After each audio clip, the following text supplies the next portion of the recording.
The thinking person's approach to March, with respect to the NBA draft, should be not to get carried away. No matter how well or how poorly a player performs in a tournament setting, it's still a stretch to pass judgment based off a small sample. Logic says the best thing to do is look at a prospect's whole body of work. But although NBA teams by and large recognize this, or at least they should by now, the fact of the matter is that March always offers hopeful players a prominent platform to state their case. While teams do their best to see players over the course of the season and come to the table in June with a holistic evaluation of each prospect, conference tournaments, in particular, offer a degree of convenience that scouts can't really get anywhere else. And, every year, there are a number of guys who create an opportunity with their play in a conference tournament or the big dance and run with it into the draft.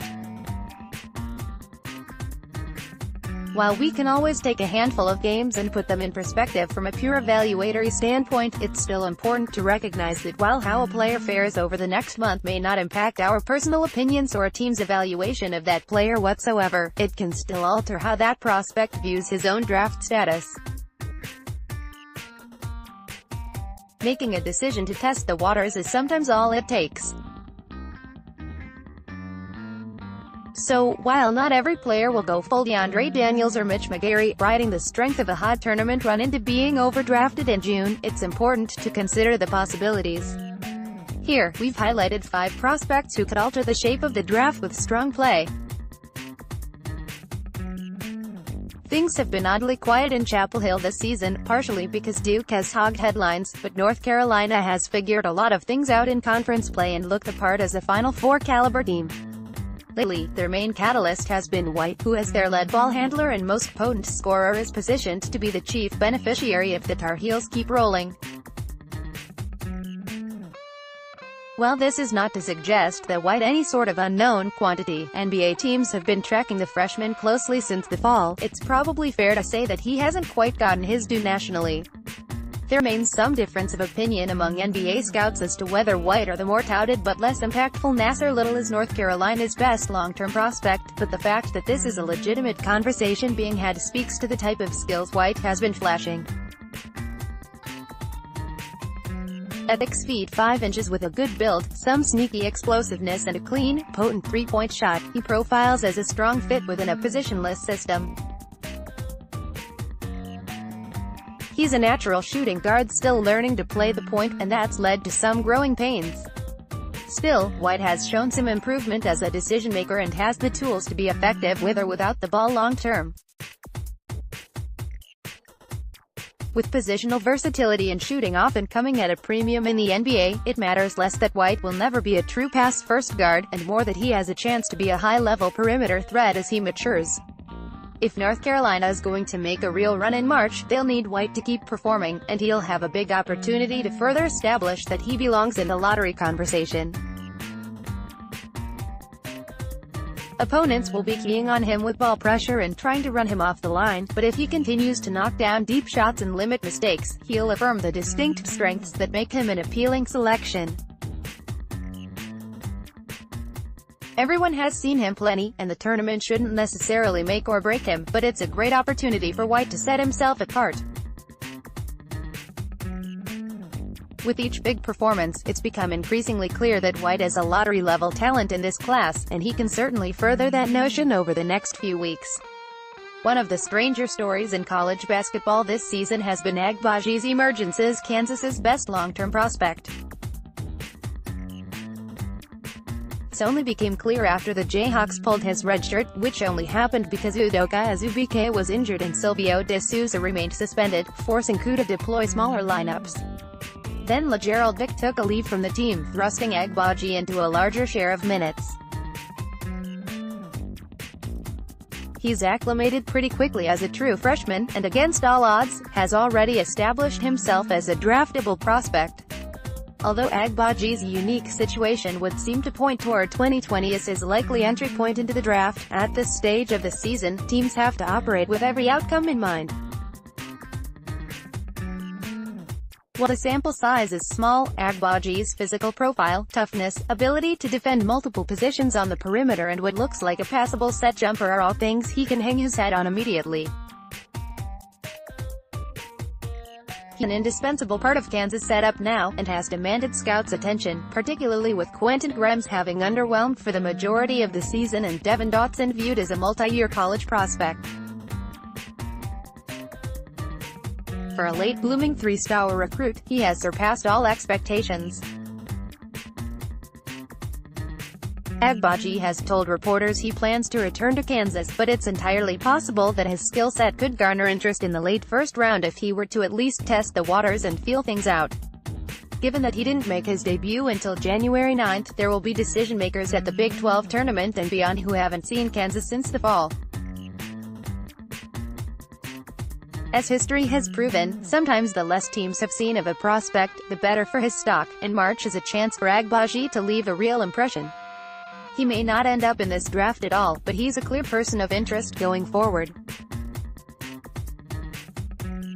We discussed Keita back in January as a mid-major player with a legit NBA opportunity in front of him, and as the Portuguese freshman has continued to impress, the possibility of him testing the waters and ending up in this year's draft has become a real one.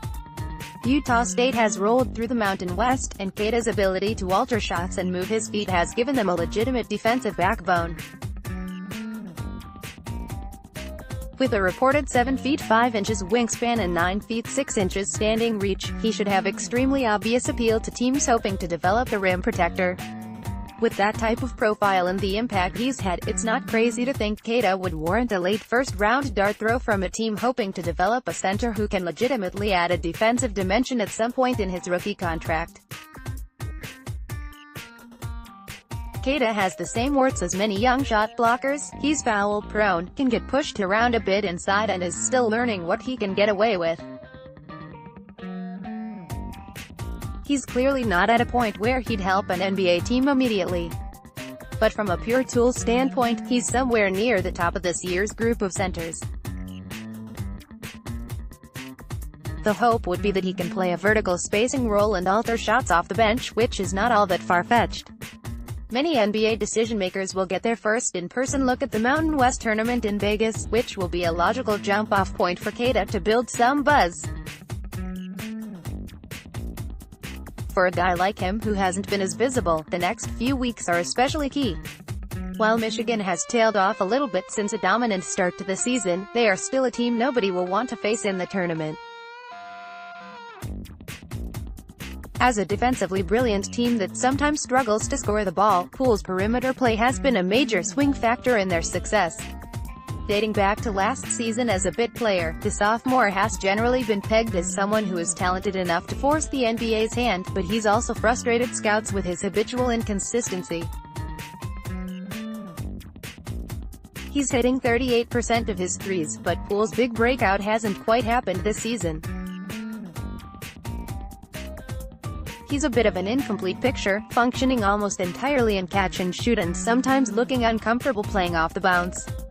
But he has the type of athletic build that projects well defensively, and the sort of skill set where you can see him succeeding in the right role long-term if he keeps working at it.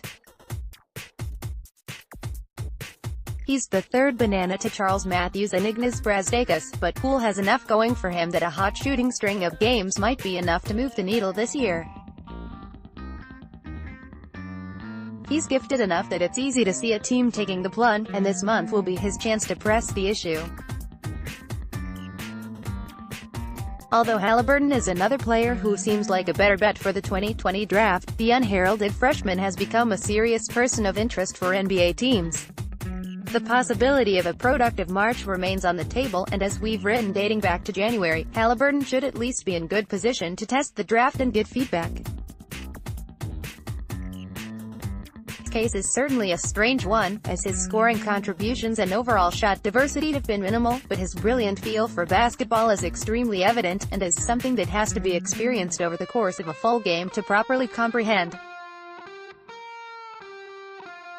It will be hard Haliburton to be a first-round pick while averaging less than 10 points per game, plus the fact he needs to get much stronger and he shoots a funky shot, but it can't be stressed enough how impressive he's been from a feel standpoint all season.